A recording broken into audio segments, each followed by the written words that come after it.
GMNA uses artificial intelligence for generated speech, visuals, and production. AI-generated content may contain errors. Please verify important information before making decisions or taking action.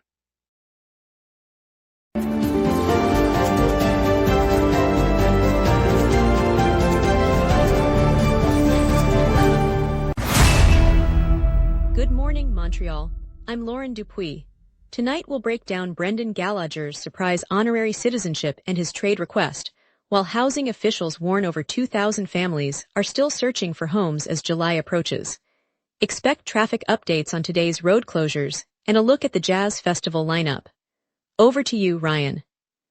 Montreal offers around 60 outdoor pools for summer swimming, available across the island for residents and visitors. These pools open in early summer and close in late summer, providing free access to families and athletes. The city maintains all pools, including several heated indoor facilities for year-round community programs and training. All right, let's get into it. Here are today's headlines covering city updates, community projects, and the latest local stories. Good morning, Montreal. Yesterday, the City of Montreal bestowed the honorary citizen title on Canadians forward Brendan Gallagher. The ceremony at City Hall highlighted his 14-season career that began when he was drafted in 2011. Gallagher, who has spent his entire NHL tenure wearing the Habs jersey, used the moment to announce his request for a trade, signaling the end of an era for the franchise. The honor recognizes his on-ice playoff runs and community work in the Plateau and beyond. While fans expressed mixed emotions, the city's mayor confirmed the award will remain part of Montreal's sporting heritage. The honorary citizen distinction is reserved for individuals who have made a lasting impact on the city's cultural and sporting life. The honor places Gallagher among a select group that includes former Mayor Pierre Burke and legendary cyclist Laurent Jauregui. Gallagher's next destination remains uncertain as the trade window opens this summer. FRAPRU reports that 2,153 Quebec households will still be without a home as July 1st arrives, even as vacancy rates in the rental market climb. The organization warns that the province's chronic housing shortage leaves thousands scrambling for accommodation, and the latest figures show the gap persisting into the summer. Analysts say rising vacancies have not translated into affordable options, keeping families in a precarious search for stable housing. City officials acknowledge the pressure on the market and say new construction initiatives are slated to begin later this year. But FRAPRU cautions that immediate relief remains out of reach for those still on the waiting list. The data underscores the urgency of addressing supply constraints before the mid-year deadline. Policy makers are urged to accelerate affordable housing measures before the seasonal peak intensifies. City officials say the municipal network of outdoor swimming pools is in full swing for the summer season. About 60 facilities scattered across the boroughs are open to the public from early June through August, offering residents and visitors a chance to cool off under the sun. The pools range from classic lap pools in downtown neighborhoods to larger family-friendly sites in the Plateau, Myland, and Verdun. Each location provides lifeguard supervision, changing rooms, and in many cases, free entry for children under 12. The program is funded through the city's recreation budget and aims to promote active recreation while easing the strain on indoor facilities during the warm months. Families often pair a swim with a stroll along nearby bike paths, making the pools a hub of summer activity. With temperatures climbing, the city expects the outdoor pool network to draw crowds throughout the season. Quebec's Ministry of Transport announced an international request for proposals on a 3-bridge fixed crossing between Quebec City and Lévis, slated to open for bids on August 10th. The province already relies on 2 existing bridges to span the St. Lawrence, and officials say a new link would improve regional mobility and support growing traffic demand. The call invites engineering firms and consortiums worldwide to submit concept studies, cost estimates, and environmental assessments. Decision makers will evaluate submissions based on feasibility, durability, and integration with the upcoming Réseau Express Métropolitain extensions. The ministry expects to shortlist candidates by late fall, with construction potentially commencing in the early 2030s if a proposal meets the criteria. Stakeholders anticipate that a third structure could alleviate congestion on the current bridges and bolster economic ties across the river. Yesterday, members of the Venezuelan diaspora across Quebec rallied to organize assistance for for those affected by the twin earthquakes that struck Venezuela on Thursday. Community leaders quickly convened, establishing a network to gather supplies and coordinate with relief agencies operating in the disaster zones.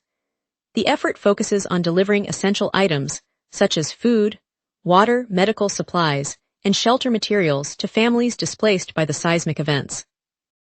Organizers have also reached out to the Venezuelan consulate in Canada to align their response with official relief channels. Volunteers are collecting donations at several community centers throughout the province and arranging transportation to the border for onward shipment. By the end of the day, dozens of volunteers had signed up, and initial shipments were prepared to depart within the next few days. The coordinated response underscores the diaspora's commitment to supporting their homeland in the wake of the devastating quakes. Later we'll hear how Hydro-Quebec is warning residents about phishing scams, plus a quick look at today's traffic updates. We will be right back. Watch the local sunset tonight at 6 p.m. for all your local Montreal news. If you run a venue, a comedy night, a concert, a fundraiser, you already know the hardest part isn't the show. It's selling the seats. Theaterfiller changes that.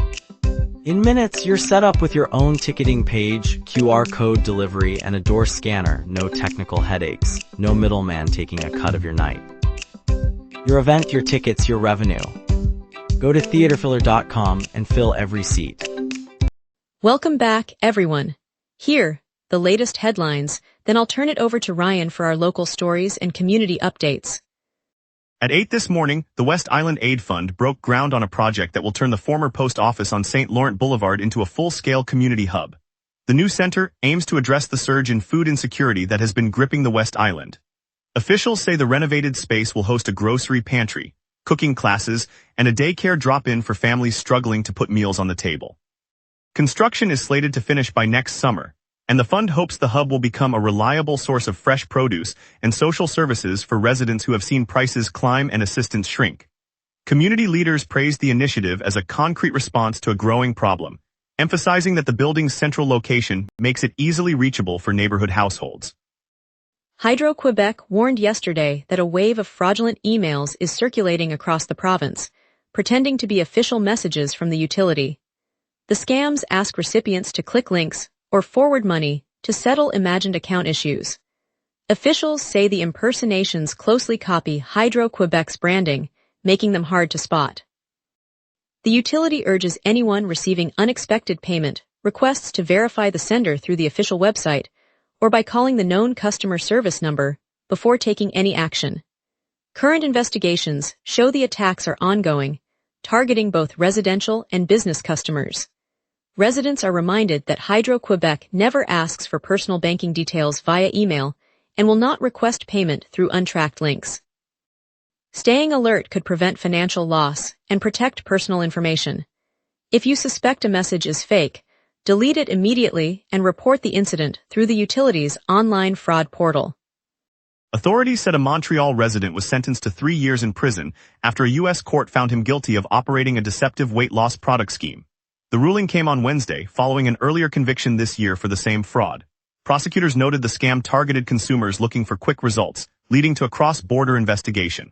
The judge highlighted the seriousness of exploiting health-focused buyers and imposed the custodial term to deter similar schemes. Family members listened as the verdict was read. Legal analysts pointed to the risks of unverified supplements sold online. The former entrepreneur now faces a lengthy stay behind bars, while victims await restitution through civil actions. The Department of Justice worked with Canadian counterparts to secure the conviction, illustrating cross-border cooperation in fraud cases. Consumer advocacy groups in the province reminded shoppers to verify health product claims before purchase. Historian Genevieve Pronovost unveiled the story behind the 7 original streets that still frame the city's oldest neighborhood. She traced the names to the 17th century plan drawn by Sulpician missionary François Dollier de Casson, the colony's first toponymist. Dollier's orthogonal grid, laid out in the early 17th century, was intended to streamline movement toward the future Notre Dame Church, giving residents clear routes to the new parish. Pronovost explained that each street name reflects the religious and practical priorities of the Sulpician community that oversaw the settlement's growth. The revelation comes as the city prepares a heritage walk that will guide locals and visitors along the historic arteries, highlighting how the early design still influences everyday navigation. Understanding these routes offers a glimpse into the planning choices that shape the city's core streets. The couple's attempt to save on a flight back home turned into a costly lesson in airline pricing. After spotting Air Canada's 25% discount sale on Wednesday morning, they rebooked a Montreal to Toronto trip, expecting a clear reduction. When the tickets were issued, the final price was slightly higher than the original fare because the airline's dynamic pricing algorithm had raised the base fare in real time, offsetting the advertised discount. Consumer experts note that such fluctuations are built into modern fare systems, allowing airlines to adjust prices minute by minute. They are calling for clearer disclosure when promotions are advertised, so travelers can see whether a discount truly lowers the total cost. Passengers reviewing their receipts often discover the hidden rise. The incident underscores how rapid price changes can erode savings, even for short domestic journeys. Let's get a look at your morning forecast for today with our meteorologist. A southwest jet stream and steady pressure are funneling a brief midday pulse through an otherwise overcast day.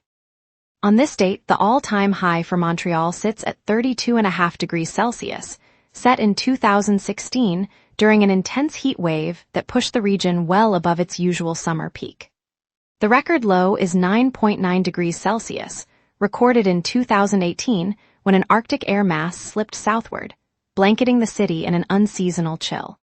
By comparison, the climatological normals for late June hover around a high of 25 degrees and a low of 15 degrees, underscoring how today's forecast sits comfortably between those extremes.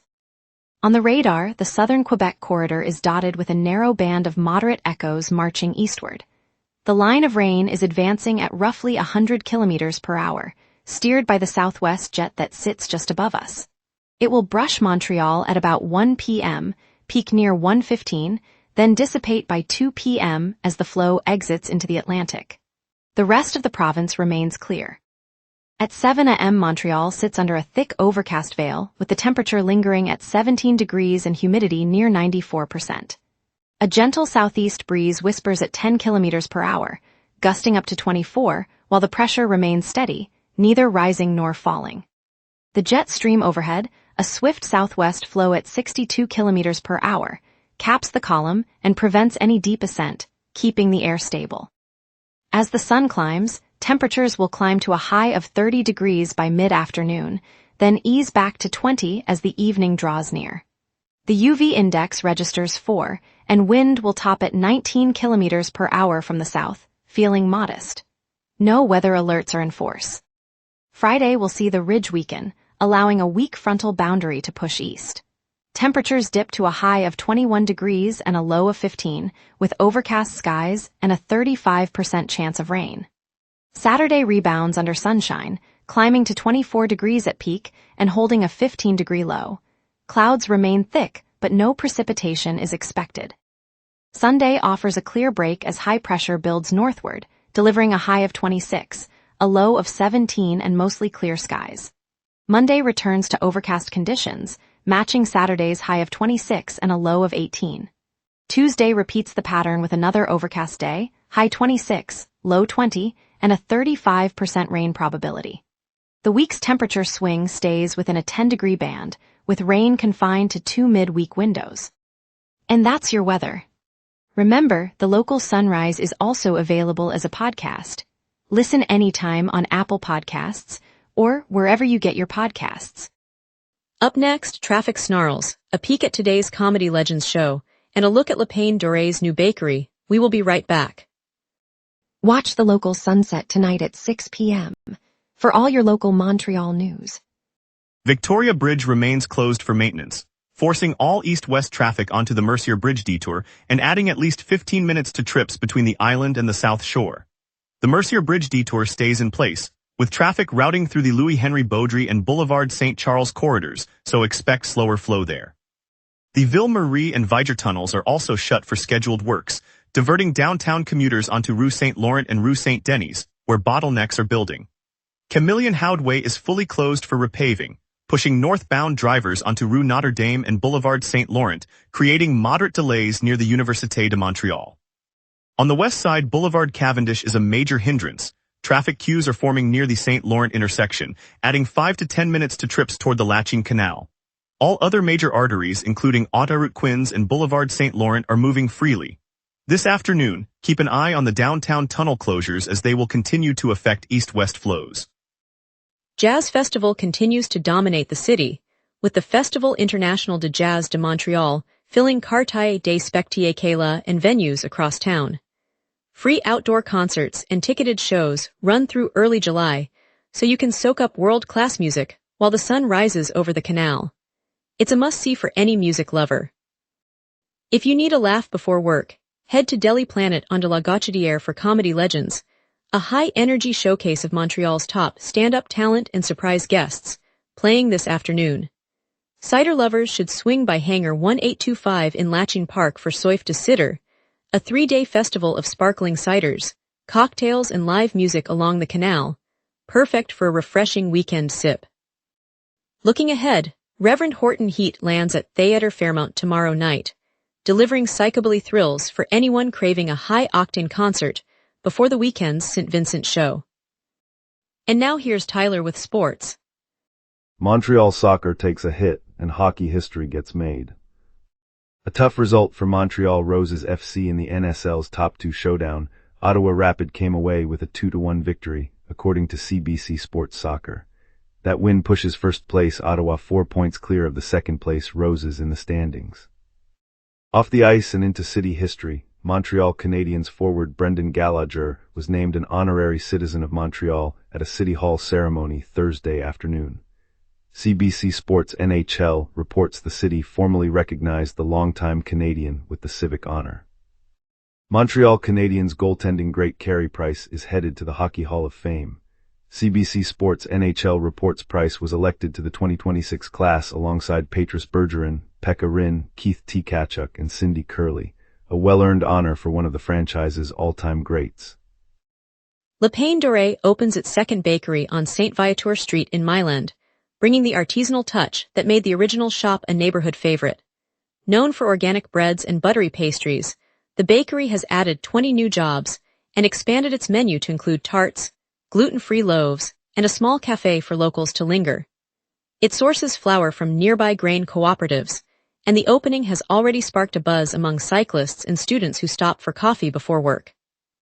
By expanding right here in Milan, they're meeting the growing demand for wholesome, locally made food while keeping the street's historic charm alive.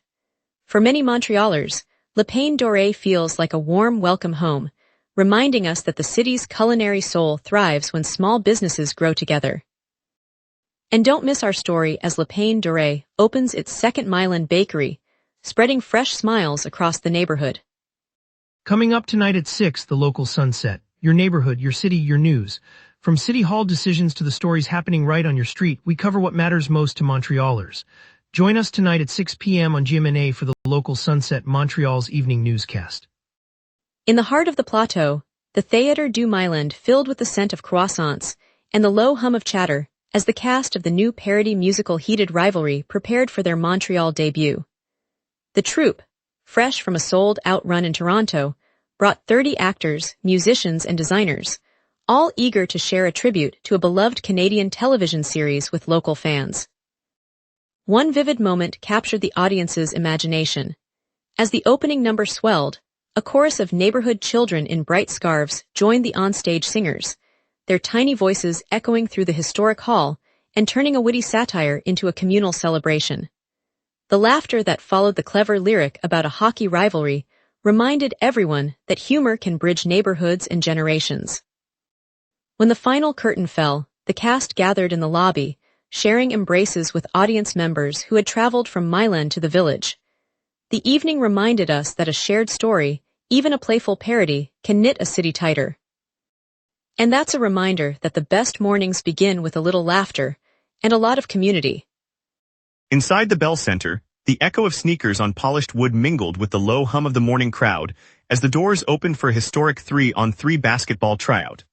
Almost 100 girls from neighborhoods across Montreal slipped into the arena, their jerseys bright against the arena's iconic blue seats. The event, organized by Toronto Tempo in partnership with Canadian Tire, welcomed the presence of NBA hopeful Benedict Mathurin, who walked the sidelines offering tips and high fives. One moment captured the spirit perfectly. A 12-year-old from Montreal made a clean pass to a teammate, the ball spinning like a promise, and Mathurin stopped to applaud, his grin reflecting the pride of a community that's watching its daughters step onto a stage once reserved for the pros. The tryout isn't just a game, it's a statement that women's basketball is growing fast across Canada and Montreal is answering the call. As the final whistle blew, the girls gathered for a group photo, arms linked, faces alight with possibility. It's moments like these that remind us why sport belongs to everyone. Thank you, Montreal, for joining us on the local Sunrise. Tonight's tribute to Brendan Gallagher as an honorary citizen reminded us how community spirit shines. I hope you found today's stories as compelling as we did. We'll be back tomorrow with fresh news and perspectives. Until then, stay safe and curious.